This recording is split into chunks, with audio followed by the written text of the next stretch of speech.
Vadodara GSFC bridge ઉપર ફરી એકવાર ગમખ્વાર અકસ્માતની ઘટના સામે આવી છે. વડોદરા શહેરમાં ફરી એકવાર અકસ્માતની ઘટના સામે આવી છે. જીએસએફસી બ્રિજ ઉપર આ અકસ્માતની ઘટના સર્જાતા એરાટી વ્યાપી ગઈ હતી. મળતી માહિતી મુજબ બે ભારે વાહનો વચ્ચે એક રિક્ષા કચડાઈ ગઈ હતી. રિક્ષામાં સવાર 5 મુસાફરોમાંથી 2 મુસાફરોના મોત થયા હોવાનું પણ સામે આવ્યું છે, જ્યારે અન્ય 3 મુસાફરોને ગંભીર ઈજાઓ પહોંચી છે. ઈજાગ્રસ્તોને તાત્કાલિક સારવાર માટે હોસ્પિટલમાં ખસેડવામાં આવ્યા છે.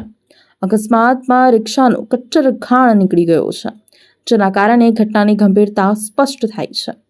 અકસ્માત બાદ વિસ્તારમાં ટ્રાફિક જામની સમસ્યા સર્જાઈ હતી.